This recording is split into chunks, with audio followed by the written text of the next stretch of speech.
श्रीरो भिक्षुवे विघ्नेश्वर रूप। ओम गुरु श्रीरो भिक्षुवे श्री कृष्ण रूप। ओम गुरु श्रीरो भिक्षुवे परमेश्वर रूप। ओम गुरु श्रीरो भिक्षुवे ओळि शरीर रूप। ओम गुरुनाथरे शरणम।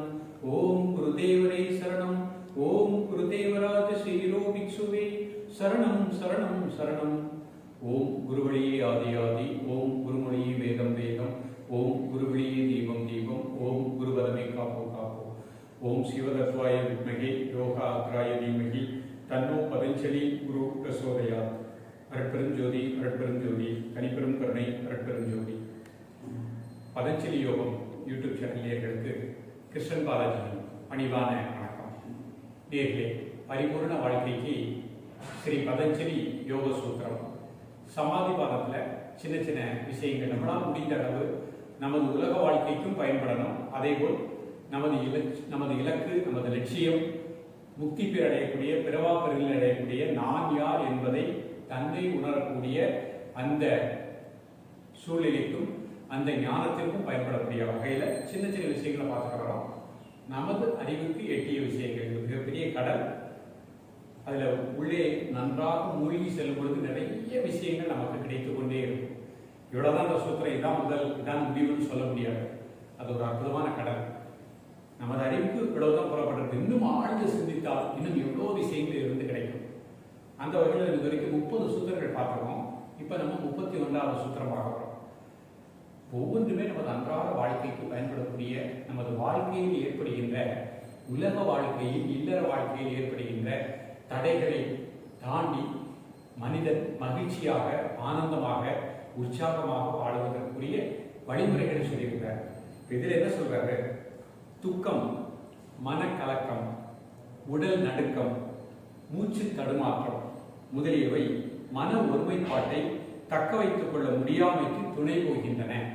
இப்ப நம்ம பார்க்கின்ற எல்லா மனிதர்களும் என்ன சேர்த்தா சொல்றேன், மன ஒருமைப்பாடு உள்ள ஒரு மனிதர்களை அவர்கள் மாமனிதர்கள். மன ஒருநிலைப்பாடு அப்படின்னா நம்ம என்ன ஒரு செயல் செய்கின்றோமோ அந்த செயலில் மட்டுமே நமது மனம் லயித்திருக்கணும். பிரசன்ட் லிவிங் சொல்ற பாருங்க, நிகழ்காலத்தில் மட்டும் நான் செய்கின்ற அந்த செயல்களில் மட்டுமே எனது மனம் முழுமையாக லயிக்க வேண்டும். அது வந்துச்சுன்னா தியானமே கை பிடிச்சு. தியானம் அப்படிங்கிறது தனிப்பட்ட ஒரு விஷயம் அல்ல. தியானம் என்பது நாம் என்ன செயல் செய்கின்றோமோ நாம் செய்கின்ற செயலில் எனது மனம் முழுமையாக லயித்தால் வாழ்க்கை பலமாக இருக்கும். அப்ப அந்த மன ஒருநிலைப்பாட்டுக்கு தடையாக இருக்கக்கூடியதெல்லாம் என்ன அப்படிங்கிறது தான் துக்கம். பார்க்கக்கூடிய நிறைய மனிதர்களுடைய மனதில் துக்கம் அப்படிங்கிறது பல வகையான கவலைகள். இந்த கவலைகளை நானாக பாவித்துக் கொண்டிருக்கின்றேன். நான் ஒரு கற்பனை உலகத்தில் வாழ்ந்து கொண்டிருக்கின்றேன். என்னை இவர் மதிக்கவில்லை, எனக்கு இது கிடைக்கவில்லை அப்படின்னு ஒவ்வொருவரும் ஒரு தனிப்பட்ட ஒரு கற்பனை உலகத்திலே வாழ்ந்து கொண்டு நான் நினைத்தது நடக்காத காரணத்தினால் துக்கம் ஏற்படுகின்றது. இந்த துக்கம் ஏற்பட்ட காரணத்தினால் மனக்கலக்கம், என்ன செய்வதென்றே புரியாத ஒரு சூழ்நிலை, வாழ்க்கையில் ஒரு விரக்தி. மனக்கலக்கம் அப்படிங்கிறது மனதில் இருக்கின்ற பல வகையான சஞ்சலங்கள். இது ஏற்படுகின்ற பொழுது உடல் நடுக்கம் ஏற்படுகின்றது. உடல்ல ஒரு உற்சாகம் இருக்காது. அதுக்கப்புறம் பார்த்தீங்கன்னா மூச்சு தடுமாற்றம். அதான் நிறைய கவலைகள் வருகின்ற பொழுது மூச்சு உள்ளே செல்வதும் மூச்சு வெளியே வருவதும் ஒரு விதமா அழகா இருக்கணும். அதுல ஒரு தடுமாற்றம் ஏற்படுகின்றது. நமது மன அமைதி குலைந்ததை நமக்கு எப்படி உணர முடியும் அப்படிங்கிறாரு. முதலில் நமது நம்பிக்கை குறைகின்றது. துன்பம் தோன்றுவதால் அறியலாம். வாழ்க்கையில இதுவரைக்கும் நான் ஒரு நம்பிக்கையோடு வாழ்ந்து கொண்டிருந்தேன். இப்ப மனக்கலக்கம், துக்கம், சஞ்சலம் இதெல்லாம் வந்த காரணத்தினால் உடலில் ஒரு நடுக்கம் ஏற்பட்டு விட்டது, மூச்சு தடுமாற்றம் ஏற்பட்டு விட்டது. அதன் காரணமாக நம்பிக்கையின்மை குறைந்து விட்டது. என்னிடமே எனக்கு நம்பிக்கை இல்லாத ஒரு நிலை ஏற்படுகின்றது. அப்ப அந்த நம்பிக்கையின்மை தான் நம்ம மனம் குலைவதற்கு ஒரு அடிப்படையான காரணம். துன்பம் வருகின்றது, முதலில் நம்பிக்கை குறைகின்றது, துன்பம் தோன்றுவதால் அதனை அறியலாம். அப்ப அந்த துன்பம் ஏற்படுகின்ற பொழுது, நம்பிக்கை குறைகின்ற பொழுது நாம் அதை உணர முடிகின்றது. உடலில் நரம்பு மண்டலத்தில் நடுக்கம் ஏற்படுகின்றது. நமது நரம்பு மண்டலத்தில் நடுக்கம் ஏற்படுகின்றது. அந்த உற்சாகமின்மை ஏற்படுகின்றது. எப்பொழுதும் நம் உடலும் மனமும் உற்சாகத்துடனும் ஒளிமயமாகவும் இருக்கும்படி பார்த்துக் கொள்ள வேண்டும். நன்றாக புரிஞ்சு கொள்ளுங்க. ஒரு மனிதன் வாழ்க்கையில இந்த மனித பிறவி அவ்வளவு சாதாரண பிறவி அல்ல, அற்புதமான பிறவி. அரிது அரிது மானிடராய் பிறத்தல் எறிந்தது. உடலுக்குள் அப்புறம் ஆற்றலும் ஆனந்தமான ஆத்மாவுடைய வெளிப்பாடு இந்த உடலுக்குள், மெய்ப்பொருளுடைய வெளிப்பாடு இந்த உடலுக்குள் இருக்கின்றது. அப்போ ஒரு மனிதன் என்ன செய்யணும் அப்படின்னா, எப்பொழுதுமே நமது உடலும் மனமும் உற்சாகத்துடனும் ஒளிமயமாகவும் இருக்கும்படி பார்த்துக் கொள்ள வேண்டும். இந்த உடல்ல முழுக்க முழுக்க பாசிட்டிவ் எனர்ஜி இருக்கணும், உள்ளத்துல முழுக்க முழுக்க பாசிட்டிவ் எனர்ஜி இருக்கணும். உடல் ஒளிமயமா இருக்கணும், உள்ளம் ஒளிமயமாக இருக்கணும், மனம் ஒளிமயமாக இருக்கணும். உடலும் உள்ளமும் மனமும் உற்சாகமாகவும் ஒளிமயமாகவும் இருக்கணும். ஒவ்வொரு செல்களும் ஆனந்தமான ஒரு அதிர்வுகளை கொண்ட, சந்தோஷமான அதிர்வுகளை கொண்ட, திருப்திகரமான அதிர்வுகளை கொண்ட ஒரு அற்புதமான ஒரு உடலையும் உள்ளத்தையும் நாம் அந்த மாதிரி பயன்படுத்திக் கொள்ள வேண்டும். கேட்கறதுக்கு தான் உங்களுக்கு, நமக்கும் கேட்கறதுக்கு ஆனந்தமா இருக்கலாம். பார்க்கின்ற நிறைய மனிதர்கள் மனதிலே ஒரு கலக்கம், மனதிலே ஒரு துக்கம், மனதிலே ஒரு கவலை, அந்த கவலையின் காரணமாக சோர்வு, அந்த மனச்சோர்வின் காரணமாக உடல் நடுக்கம், நரம்பு மண்டலங்களில் நடுக்கம், மூச்சு தடுமாற்றம், இவையெல்லாம் சேர்ந்த காரணத்தினால் வாழ்க்கையிலே விரக்தி ஏற்பட்டு விட்டது. அப்போ உடலையும் மனதையும் உற்சாகமாக வைத்துக் கொள்ளக்கூடிய ஆற்றல் நமக்குள்ளேயே இருக்கின்றது. இந்த உடல் எப்பவும் உற்சாகமாக இருக்கணும், ஒவ்வொரு அணுக்களும் ஆனந்தமாக, சந்தோஷமாக, மகிழ்ச்சியாக இருக்கணும். நேற்று முதல் காலை முதல் இரவு வரை சோர்வாக இருந்தேன், எனது செல்களுக்கு சோர்வையும் துக்கத்தையும் கலக்கத்தையும் சஞ்சலத்தையும் கொடுத்து விட்டேன். அதன் காரணமாக உடலும் உள்ளமும் சோர்வடைந்து விட்டது. காலையை முழுக்கி பொழுதும் சோர்வாக விழித்துக் கொண்டிருக்கின்றேன். இதனால் என்ன, இன்றைய நமக்கு கிடைத்த வாழ்க்கையில் ஒரு நாளில் எனது உடலில் ஒவ்வொரு அணுக்களிலும் கவலையையும் சோர்வையும் நான் அணுக்களுக்கு ஊட்டிவிட்டேன் உணவாக. அப்படி ஊட்டவே கூடாது. எப்பொழுதும் என்ன நடந்தாலும் சரி, நாம மகிழ்ச்சியாக, திருப்தியாக, ஆனந்தமாக, நான் என்பது மனதை தாண்டி, பிராணனை தாண்டி, நமது அன்னமய கோஷத்தை தாண்டி, பிராணமய கோஷத்தை தாண்டி, மனோமய கோஷத்தை தாண்டி, புத்திமய கோஷத்தை தாண்டி, ஆனந்தமய கோஷம்னு சொல்லக்கூடிய அந்த ஆத்மானந்தத்தில் தழைத்து இருக்க வேண்டும். அதற்கு எந்த பற்றும் கிடையாது, எந்த சொந்தமும் கிடையாது. அது ஆனந்தமாக, மகிழ்ச்சியாக எங்கும் வியாபித்திருக்கின்றது. நாம் பார்க்கக்கூடிய எல்லா மனிதர்களுக்குள்ளும் இருப்பவனும் நானே. எனக்கு பிடித்தவன், இவன் எனக்கு பிடிக்காதவன். பிடித்தவனுக்குள் இருக்கக்கூடிய ஆத்மாவும் இந்த ஆத்மாவும் ஒன்றுதான். இவர் எனக்கு பிடிக்கவில்லை, அந்த ஆத்மாவும் இந்த ஆத்மாவும் ஒன்றுதான். அப்போ உலகம் முழுக்க நிறைந்திருக்கக்கூடிய பரம்பொருள் நானே. அந்த பரம்பொருளுடைய சின்ன துளி தான் நான். இது ஏற்கனவே நமக்கு அழகா கருங்குரு தத்துவத்தில் சொல்லியிருந்தார், நம்ம பார்க்கிறோம். அப்போ அந்த உணர்வு வந்துருச்சுன்னா நம்ம உடல்ல எப்பொழுதுமே பாசிட்டிவ் எனர்ஜியாக இருக்கும். கொஞ்சம் யோசிச்சு பாருங்க, சோர்வல் பட்டதின் காரணமாக, சோர்வடைந்ததின் காரணமாக, மனதிலே ஏற்பட்ட கலக்கத்தின் காரணமாக எனது உடலினுடைய ஆரோக்கியத்தையும் உள்ளத்தினுடைய ஆரோக்கியத்தையும் இழக்கின்றேன். இழக்கவே கூடாது. எந்த நேரத்தில், எந்த சூழ்நிலையிலும் உற்சாகமாக, மகிழ்ச்சியாக, சிரித்துக் கொண்டு, ஆனந்தமாக, தன்னை உணர்ந்து கொண்டு பரம்பொருளை நானாக இருக்கிறேன் என்ற அந்த உணர்வோடு நாம் ஆனந்தமாக வாழ்ந்து கொண்டிருக்க வேண்டும். அப்படி வாழ்ந்தால்தான் நமது அணுக்கள் எல்லாம் சிறப்பாக இருக்கும். அதுதான் இளமை, அதுதான் முதிர்ச்சி இல்லாத ஒரு நிலை. வயதில் முதிர்ச்சி அடைந்து விட்டேன் என்று கூறவே முடியாது. வயது என்பது இந்த அன்னமய கோஷத்திற்கு தான் ஒழிய ஆத்மாவிற்கு வயதே கிடையாது. என்றும் ஆனந்தமாக, உற்சாகமாக, பிரபஞ்சத்திலே முழுக்க முழுக்க சந்தோஷமாக இருக்கக்கூடிய ஒரு பரம்பொருள் தான் நான். அந்த எண்ணம், அந்த உணர்வு வருவதற்கு நாம் தொடர்ந்து தியானம் செய்ய வேண்டும். அந்த ஒரு ஒளிமயமான உடலை பெறுவதற்கு என்ன சொல்றாரு? இதற்கு அன்றாட வாழ்க்கையில் நாம் உண்ணும் உணவு, பழகும் மனிதர்கள் முதலியவற்றில் மிக மிக கவனமாக இருக்க வேண்டும். ரெண்டுமே நம்ம போட்டோம். உண்ணும் உணவு, பழகும் மனிதர்கள், அந்த மனிதர்களிடமிருந்து நமக்கு வருகின்ற உணர்வுகள், ரொம்ப ஜாக்கிரதையாக விழிப்பு நிலையோடு இருக்கணும். நாம் ஒவ்வொரு முறையும் கூறுவது அசனம், ஆசனம். அசனம் அப்படிங்கிறது உணவு, ஆசனங்கிறது யோக பயிற்சிகள், கிரியைகள், மூச்சு பயிற்சி, முத்திரை, யோகாசனம், பிராணாயாமம், தியானம், இவை எல்லாமே கிரியைகள், செயல்கள். தன்னை உணர்வதற்கு, நான் ஆத்மஸ்வரூபமாக இருக்கின்றேன் என்பதை உணர்வதற்காக நாம் செய்கின்ற செயல்கள். அதுக்கு முந்தி ஃபர்ஸ்ட் என்ன சொல்லிட்டு, அசனம் உணவு. பசிக்கின்ற பொழுது உண்கின்ற பழக்கத்தை ஏற்படுத்திக் கொள்ள வேண்டும். பசி எறிந்து உண்கின்ற பழக்கத்தை ஏற்படுத்திக் கொள்ள வேண்டும். சாத்விகமான உணவுகளை உண்கின்ற பழக்கத்தை ஏற்படுத்திக் கொள்ள வேண்டும். முழுக்க முழுக்க மாமிசத்தை சாப்பிடுவதை தவிர்த்து விட வேண்டும். அதிகமான காரம், அதிகமான புளிப்பு, அதிகமான உப்பு தவிர்த்து விட வேண்டும். இரவு சாப்பாடு, அரை வயிறு சாப்பாடு, கால்வயிறு வாட்டர், கால்வயிறு ஏற்படுறதுக்கு இடம் இருக்கணும். இந்த மாதிரி இந்த உணவின் ஒரு விழிப்பு நிலையை ஏற்படுத்திக் கொண்டால்தான் நமது உடலும் நமது மனமும் உற்சாகமாக, ஒளிமயமாக, அழகாக, ஆனந்தமாக, நான் ஆத்மஸ்வரூபியாக இருக்கின்றேன் அந்த உணர்வோடு நாம் வாழ முடியும். யாருடைய உடல் பாசிட்டிவ் எனர்ஜியோடு இருக்கின்றதோ, ஒளி பொருந்திய உடலாகவும், அவர்களது செல்கள் ஒளி பொருந்திய செல்களாகவும், அவர்களது உடலிலே 3 வகையான குணங்கள், தமோகுணம், சத்வகுணம், ரஜோகுணம். அதில் சத்வகுண அதிர்வலைகள் முழுக்க முழுக்க பரவிய ஒரு நிலையிலே இருக்கக்கூடிய அளவிற்கு இருந்தால் அந்த உடல் தான் ஒளி பொருந்திய உடல், ஒளி பொருந்திய மனம், ஒளி பொருந்திய எண்ணம், ஒளி பொருந்திய உணர்வு. அவர் ஆத்மஸ்வரூபமாக இருப்பார். அப்படிப்பட்ட ஒரு வாழ்க்கையை ஒவ்வொரு மனிதனும் நிச்சயமாக வாழ முடியும். இதை கேட்கின்ற பொழுது உங்களுக்கு உள்ளத்திலே பல கேள்விகள் எழலாம். எனது கஷ்டம், எனது கவலை, எனது துக்கம், எனது பிரச்சனை எனக்கு தான் தெரியும். இத்தனை பிரச்சனைகளை வைத்துக் கொண்டு எப்படி நான் ஒளிமயமாக எனது எண்ணங்களை மாற்றிக்கொள்ள முடியும்? உண்மைதான். இத்தனை பிரச்சனைகளுக்கும் தீர்வு நமக்குள்ளேயே, நமது உடலில் 5வது அடுக்கில் இந்த பிரபஞ்சத்தையே ஆளுகின்ற இயற்கை சக்தி, ஆத்ம சக்தி, அந்த அற்புதமான இறை பிராண சக்தி நமக்குள் ஒளிமயமாக நமது உடலுக்குள்ளேயே இருக்கின்றது. அதிலிருந்து ஆற்றலை பெற்றுதான் மனதிலே கவலை ஏற்படுகின்றன, மனதிலே குழப்பங்கள் ஏற்படுகின்றன, மனதிலே சஞ்சலங்கள் ஏற்படுகின்றன. அப்ப நம்ம கொஞ்சம் அறிவுபூர்வமாக, புத்திபூர்வமாக செயல்படுவதற்குரிய எளிமையான யோக பயிற்சிகளையும், எளிமையான முத்திரைகளையும், ஒரு சிறிய தியானத்தையும், ஒரு எளிமையான உணவு கட்டுப்பாட்டையும் நாம் மேற்கொண்டு இந்த பயிற்சிகளை தொடர்ந்து கண்களை மூடி மனதை குவிய செய்யக்கூடிய அந்த தியான பயிற்சியை ஒரு 15 நிமிடம் காலை மாலை பயிற்சி செய்து கொண்டே வந்தால் நிச்சயமாக நாளாக நாளாக நமக்குள் இருக்கக்கூடிய அற்புதமான ஆற்றலை உணர முடியும். அந்த ஆற்றல், அந்த ஆத்ம சக்தி நமது செல்களுக்கு, ஒவ்வொரு செல்களுக்கும் ஒளி பொருந்திய அதிர்வுகளை கொடுக்கின்றன.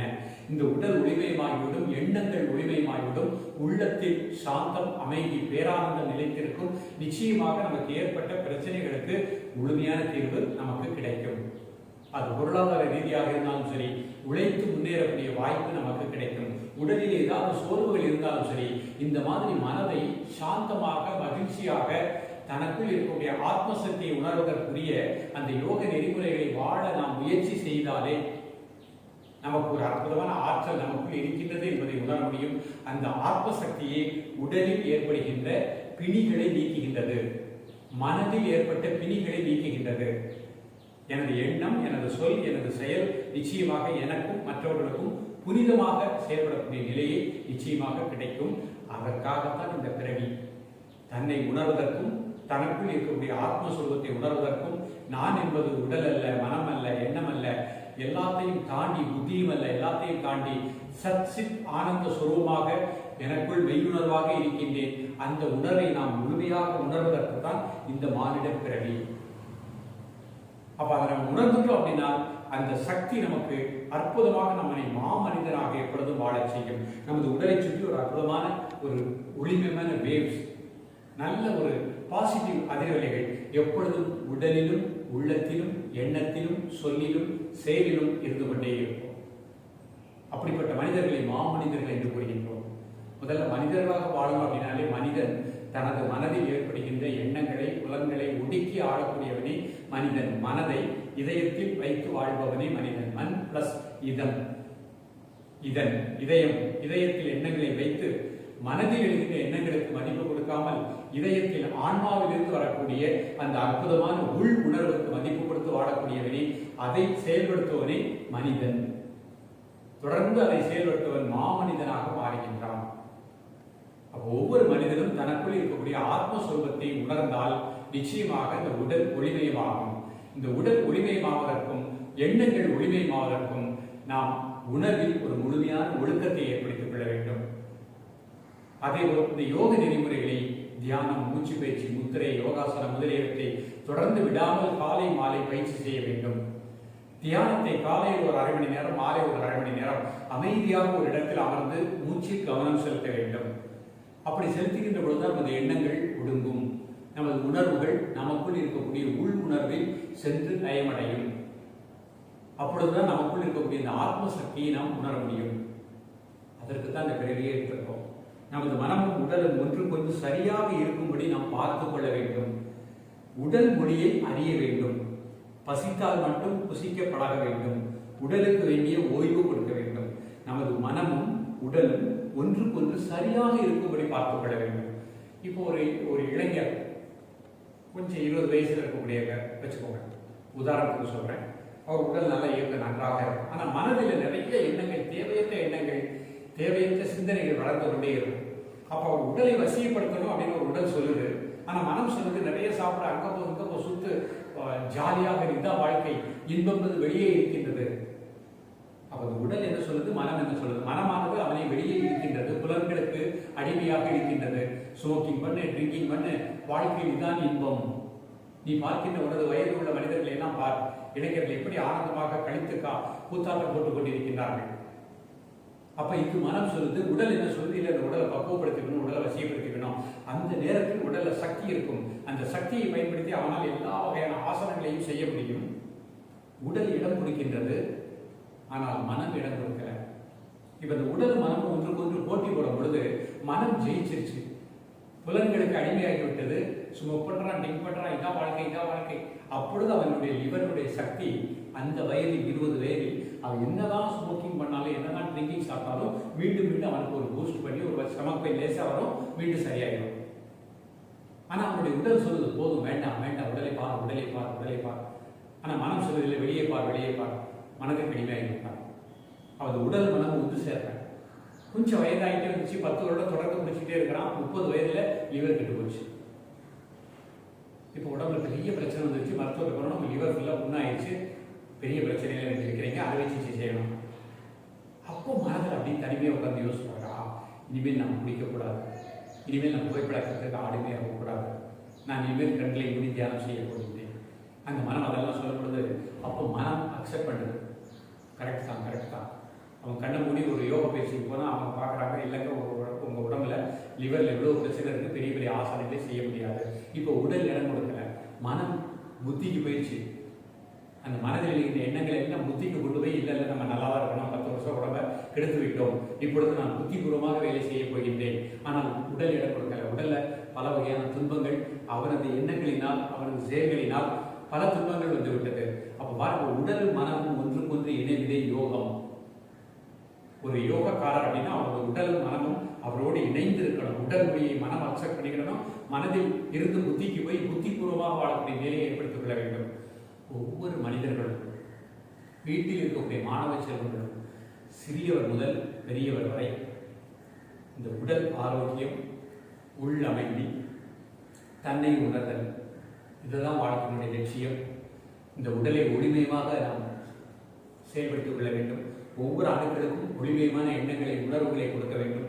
எனது எண்ணங்கள் ஒளிபொருந்தி இருக்க வேண்டும், எனது சொல் ஒளிபொருந்தி இருக்க வேண்டும், எனது செயல் ஒளிபொருந்தி இருக்க வேண்டும். இந்த உடல் முழுக்க ஒளி பொருந்திய அற்புதமான ஆத்ம ஒளியுடைய வெளிப்பாடு வர வேண்டும். ஆரோக்கியத்திற்காக, அமைதிக்காக எதையும் இழக்க தயாராக இருக்க வேண்டும். உங்களது ஆரோக்கியத்திற்காக, உங்களது அமைதிக்காக, உங்களுக்குள் இருக்கக்கூடிய தன்னை உணரக்கூடிய அந்த அற்புதமான செயலுக்காக நீங்கள் தினமும் காலை மாலை 1 மணி நேரம் ஒதுக்கி பதஞ்சலி மகரிஷியினுடைய அஷ்டாங்க யோக கலைகளை பயின்று உடலை வளமாக்கிக் கொள்ளுங்கள், உடலை ஆரோக்கியமாக வைத்துக் கொள்ளுங்கள், உள்ளத்தையும் அமைதியாக வைத்துக் கொள்ளுங்கள். நிச்சயமாக வாழ்க்கை வளமாக இருக்கும். ஆகையினால் தன்னை உணரக்கூடிய இந்த கலைகளை பயின்று வளமாக நலமாக வாழ வேண்டும். ஒரு சிறிய முத்திரையோடு, ஒரு சின்ன தியானத்தோடு இந்த சூத்திரத்தை நிறைவு செய்கின்றே. நிமிர்ந்து உட்கார்ந்து கொள்ளுங்கள். தியானம் முத்திரை இடதுகை கீழே, வலதுகை மேல, இந்த 2 பெருவர்களும் டச் பண்ற மாதிரி வச்சுக்கணும். கைகளை மணி மேல வச்சுக்கலாம். கண்களை மூடி, முதுகல் நேராக இருக்கணும். மெதுவா மூச்சு உள்ளிடுங்க, மிக மெதுவா மூச்சு வெளியிடுங்க.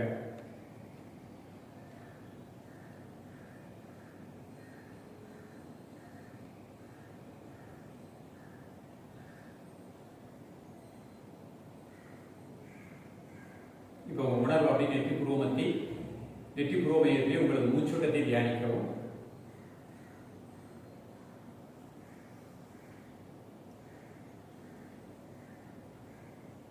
மூச்சில் கூர்ந்து கவனம் செலுத்துங்கள். வேறு எண்ணம் வருகின்ற பொழுதும் உங்களது மூச்சோட்டத்தை, மூச்சினுடைய இயக்கத்தை நெற்றி புருவ மையத்தில் கூர்ந்து ஒரு 10 நிமிடம் தியானியுங்கள்.